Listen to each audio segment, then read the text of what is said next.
तो ये सुबह थी मेरे एग्ज़ाम की, जब मैं उठी और मुझे वही टेंशन हो गई कि आज एग्ज़ाम है, मैं इतना लेट उठी। उसके बाद तुरंत मैंने अपने बाल कंघी किए और देखो, मैंने अपना चेक किया कि मैंने सारी चीज़ें ली है या नहीं ली है, क्योंकि मुझे दिक्कत ये थी कि मैं एडमिट कार्ड ना कभी-कभी भूल सकती हूँ। एडमिट कार्ड अपनी जगह पे था, उसके बाद मुझे मिलती है परी। परी देखो मुझे ना सरप्राइज़ कर रही थी कि मामा ना मामी के लिए कुछ गिफ्ट लिए थे, तो चलो दिखाती हूँ। तो भैया ने दिखाया, मुझे गिफ्ट काफ़ी अच्छा लगा, लेकिन इसमें भई पहले ही लव क्यों लिखा है, शादी तो अभी हुई नहीं। फिर मैं नहा धो के तैयार होती हूँ क्योंकि आज एग्ज़ाम है। ये बीए थर्ड सेमेस्टर का एग्ज़ाम था और ये ठंडी में है, तो भाई बहुत ठंड लग रही थी और मैंने बाल धुला तो मुझे डर भी लग रहा था कि बीमार ना हो जाऊँ, और मैंने थोप लिया था ढेर सारा मॉइस्चराइज़र। मैंने कॉलेज वालेज का वीडियो नहीं रिकॉर्ड किया क्योंकि बहुत लेट हो गया था, तो मैं लेट से पहुंची थी। उसके बाद मैं जब वापस आई तो मैंने आईब्रोज करवाए क्योंकि 5 तारीख को था सगाई, तो मुझे पहले ही करवाना था।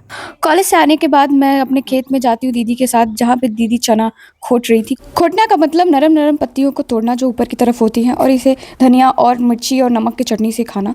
और दीदी खा रही थी तो मुझे भी बुलाया, तो मैं भी खाने लगी। और हम अब वापस जा रहे हैं, हमने सारी सब्जियां निकाल ली थी और चने की ही सब्जी बनने वाली थी। दीदी ने सारा चना खोट लिया है और वो लेके जा रही हैं। और चना खोटना, उसका जो पत्ती होती है ना, वो पत्ती बस लिया जाता है उसमें। और अभी देखिए आप मेरे खेत में कितनी हरियाली है, कितना सुंदर लग रहा है। दीदी लेके जा रही हैं और मैं ही काट रही हूँ इसको। और मैंने इसको एकदम छोटे छोटे काटे, ऐसे आप भी काट सकते हैं और इसका साग बना सकते हैं। इसको एक्चुअली साग बोला जाता है, सब्जी नहीं बोली जाती। मैंने इसको भाई टुकड़े टुकड़े किए अच्छे से। उसके बाद आती है हमारी बिलाड़िया।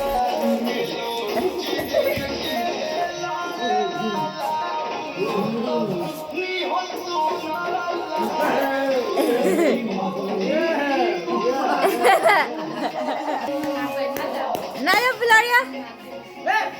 Eray. Oh papa, मुझे चढ़ाओ यार।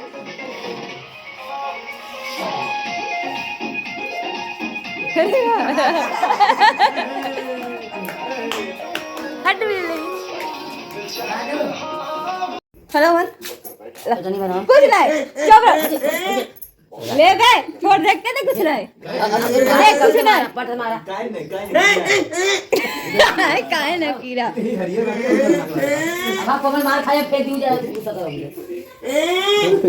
ये पता नहीं किस चीज़ की डाली थी और इससे हम अमन को डरा रहे थे क्योंकि इसे सांप से डर लगता है। इसको लगा ये सांप ही है और नकली है, तब भी ये डर रहा है, पता नहीं क्यों, क्योंकि ये दिमागी रूप से ठीक नहीं है, तो डरना स्वाभाविक है। अब आती है 4 तारीख की सुबह, जहाँ होता है बहुत बड़ा घोटाला। आंवला तोड़ने के लिए भैया पुराने वाले छत पे चढ़े थे और वो छत पे ना सीट लगी थी। और यहाँ पे ये देख सकते हैं आप, यहाँ से ब्रिजेश भैया गिर गए ऊपर से। वो आंवला तोड़ने के लिए सीट पे चढ़ा था, सीट पे पैर रखते ही वो सीट लेके नीचे चला आया और बहुत बुरी चोट भी लगी। और ये ना मम्मी को दिखा नहीं रहा था कि चोट कहाँ लगी है, जबकि इसके पीठ पे बहुत बुरी चोट लगी थी। इसके बाद आ जाते हैं हमारे छोटे वाले चाचा और उनके लड़के। ये है अभिषेक भैया, छोटे वाले बेटे, और ये है करण भैया, बड़े वाले बेटे। और सब भाई आशीर्वाद ले रहे थे, तो मैंने देखा कि यार आंचल नहीं आई क्या, लेकिन आंचल आई थी पीछे से। ये देख सकते हैं आप, ये है मेरी आंचल। आंचल भी नाम है, श्वेता भी नाम है, आप इसको किसी भी नाम से जान सकते हैं। और ये है मेरी छोटी वाली चाची, पीछे वाली बड़ी वाली चाची है। और बबली दीदी को तो आपने पिछले व्लॉग में देखा ही है। और मेरे चाचा भी मम्मी की आशीर्वाद लेते हैं। उसके बाद में मैं इन लोगों से बताती हूँ कि देखो हमारे यहाँ ऐसे ऐसे घटना हो गई। करण भैया कहते हैं ए मेरा व्लॉग मत बना, तू अपना कर। तो मैं कहा चलो ठीक है। फिर बिलाड़िया को लेते हैं करण भैया, तो वो रोने लगती है भाई। करण भैया बिलाड़िया को मुझे सौंप देते हैं। बिलाड़िया का नाम असली में श्रेया है, लेकिन मैं पता नहीं क्यों इसको उल्टे सीधे नामों से बुलाती हूँ। ऊपर से सिबलू भैया मुझे काला काला कह रहा था, जबकि वो मुझसे खुद बहुत ज़्यादा काला है। फिर यहाँ होने लगी घटना की बातें कि यार ऐसे ऐसे हो गया, ब्रिजेश भैया ऐसे ऐसे गिर गए। आंचल कैमरा के सामने आने में बहुत शर्माती है, लेकिन एक भी सेल्फी मिस नहीं करती। अगर इसको सेल्फी लेने बोलो तो 100 सेल्फी लेके खाली होती है। इसको वही बहुत सारी सेल्फी लेनी होती है। और कल सगाई है, तो इसलिए सभी इकट्ठा हुए हैं और बहुत सारी बातें हो रही है और सभी से मिल रही हैं चाची चाचा लोग। चाचा लोग हैदराबाद रहते हैं छोटे वाले, तो इस वजह से ये लोग आज आए हैं 4 तारीख को, और कल है सगाई। और ब्रिजेश भैया निकल के आते हैं, सब इनकी तरफ देखने लगते हैं कि यार कहाँ चोट लगा। उतना ज़्यादा लगा नहीं, लेकिन ये बता नहीं रहा था, लेकिन इसको बहुत सारा चोट लगा था। पूरे मोहल्ले के लोग इकट्ठा हो गए थे क्योंकि ब्रिजेश भैया को चोट लग गई थी। और चाचा भी आ गए थे मौके पे, लेकिन इन्हें इतना पता नहीं था। बस मैं बता ही रही थी सबको। पापा भी देखने लगे, पापा भी अभी आए, किसी को कुछ नहीं पता था। और मौके बावजूद, क्या बोलते हैं ना इसको, मौके बावजूद जो भी बोलते हैं, उस टाइम पे सिर्फ 1-2 लोग प्रेजेंट थे जब ये गिरे। और जहाँ पे गिरे वहाँ तो कोई नहीं था। मम्मी बस चिल्लाने लगी, तब मैं दौड़ के आई। मैं तो बाहर गई थी बिलाड़िया के साथ, और ये लोग इकट्ठा हुए, सब बातचीत कर रहे थे क्योंकि कल सगाई है। और अच्छा हुआ कि ब्रिजेश भैया को ज़्यादा नहीं लगा, वरना क्या होता बेचारे का। छोटी वाली चाची बहुत खुश दिख रही थी क्योंकि इन्हें सगाई में जाने से फुर्सत नहीं थी, मतलब बहुत खुश थी यार। हर इंसान खुश होता है। बाकी काफ़ी टाइम के बाद ये लोग घर आए, 6-7 महीने के बाद, और ये बार बार नहीं आते। ये लोग दिखा रहे थे मेरे मोहल्ले के लोग कि देखो वहाँ से गिरे हैं ब्रिजेश भैया, पूरा का पूरा सीट टूट गया। सोचो कितनी चोट आई होगी अंदर से, लेकिन वो बता नहीं रहा था कि मम्मी परेशान ना हो ज़्यादा। फिर मेरी आंचल लास्ट में फ्रेम में आती है। भाई इसको पता नहीं किस चीज़ की शर्म आ रही है, वैसे तो बहुत बेशर्म है, पता नहीं किसको ज़्यादा शर्म आ रही है। आप देख सकते हैं ब्रिजेश भैया को यहाँ पूरा चोट लगा है पीछे, और पापा कह रहे हैं कि ब्रिजेश को क्यों लगा, तुम्हें जाना चाहिए था ताकि तुम्हारा हाथ पैर टूट जाए और तुम्हारी वीडियोस बंद हो जाए। बताओ ऐसा कोई बोलता है?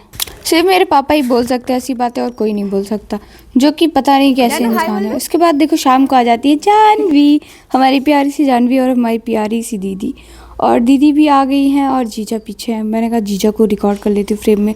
वैसे भी जीजा के सामने फ़ोन उठाने में थोड़ी शर्म आती है, लेकिन पता नहीं क्यों आज सबको रिकॉर्ड करना चाहती हूँ।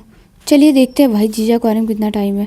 अभी देखो नंदिनी 2 घंटे से लगा रही थी मेहंदी, क्योंकि कल सगाई है। और ये है तनु, ये आ गए हमारे जीजा जी।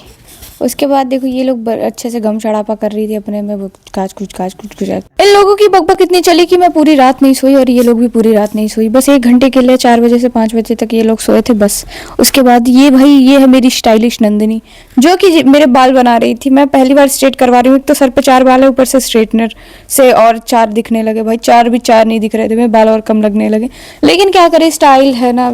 उसके बाद देखो अगली सुबह हम तैयार होके निकल लेते हैं, जा रहे हैं सगाई में। मेकअप पहले से कर लिया था, लेकिन डल हो गया क्योंकि धूप लग रही थी बहुत ज़्यादा। सारी परेशानी एक तरफ और बिलारिया का डांस एक तरफ, जो हर जगह नाचने लगती है, अपनी खुशी पहले देखती है। और ये भाई आपको याद होगा कि ये बहुत जंगलात इलाका था जहाँ हमें बहुत डर भी लग रहा था, लेकिन इस बार हम आए थे मांडा तरफ से, जो कि मांडा रोड की तरफ से रास्ता था। कुछ भी कहो, दिन में जंगल एकदम सुंदर लगता है, भले रात में डर लगे, लेकिन दिन में बहुत ज़्यादा सुंदर लग रहा था। और हम मिर्ज़ापुर शादी कर रहे हैं, तो भाई इतना दूर तो आना स्वाभाविक है, इतना ज़्यादा दूर आना पड़ता है। और चांद देख सकते हैं, ये चांद नहीं था, ये क्या था आखिर में, ये सूरज इतना गोरा कैसे हो गया भाई। आप देख सकते हैं बहुत सारा जंगल पड़ रहा था, और मैं इनको बस जंगल से लगी थी कि यार ये कितना सुंदर जंगल है। मैंने कहा अगर बेटे तुझे एक बार छोड़ दिया ना, तो ज़िंदगी भर याद रखेगा कि हम जंगल के रास्ते से भी आए थे। उसके बाद तू याद भी रखेगा कि किसने मुझे छोड़ा था। इतना भयंकर जंगल है, लेकिन यहाँ लोग आ जा रहे थे। पिछली बार हम जिस जंगल से आए थे वो बहुत भयंकर जंगल था, और इस बार नहीं। और मैं आपको बता दूं कि मैंने भाई गाड़ी में और मेकअप किया, जो कि मेरा मेकअप डल हो गया था, तो मुझे गुस्सा आ रहा था क्योंकि पूरा धूप मुझ पर ही लग रहा था। और फिर मैं करने लगता है गाड़ी में ही डांस, इसको पता नहीं क्या लगी है कि बस हमें खुश है रहना है। वैसे मैं सगाई के काफ़ी दिन बाद वीडियो अपलोड कर रही हूँ, तो मैं आपको कुछ बताना चाहूँगी। सगाई में बहुत सारी कंट्रोवर्सी हुई। मैं ऐसे बात करती हूँ जैसे सेलिब्रिटी बात कर रहे हो, लेकिन बात ये थी ना कि वहाँ के लोग ना, मैंने एक व्लॉग डाला था जिसमें उन लोगों के घर को गुफा बता दिया था। उस चीज़ को लेके वो लोग मुझे व्लॉगर पता नहीं क्या क्या बोल के चढ़ा रहे थे। मुझे बहुत गुस्सा आ रहा था, ऐसा मन कर रहा था कि पटक के मारूं, लेकिन कह सकती हूँ भैया का ससुराल था। और भाई सबसे अच्छी बात ये थी कि भैया के ससुर बहुत अच्छे थे। भैया के ससुर ही नहीं, उनकी पूरी फैमिली बहुत अच्छी थी। उन्होंने कुछ नहीं बोला, इसलिए मैंने कुछ बोला नहीं। मैंने उनसे शिकायत की तो उन्होंने डांटा भी, जिन लड़कों ने मुझे फालतू में ब्लॉगर और जो भी बोला उस चीज़ के लिए उन्होंने डांटा। तो मुझे भाई उनके फैमिली वाले तो अच्छे लगे। उसके अलावा जो लौंडे थे भाई सारे के सारे एकदम हरामी, एकदम से बेशरम लोफर थे, इसलिए मेरा दिमाग ख़राब हो रहा था। मुझे पता है कि शायद वो मेरे ये ब्लॉग देखे तो मुझे बहुत गाली बके, लेकिन मुझे कोई फ़र्क नहीं पड़ता। आपको जो बोलना है बोलो, बस मेरे मुँह पे मत बोलो। और मैं मेकअप करने लगी गाड़ी में, तो मेरा भाई मुझे रिकॉर्ड कर रहा था, पता नहीं क्यों, ध्यान कहाँ था और पहुँचा कहाँ दिया।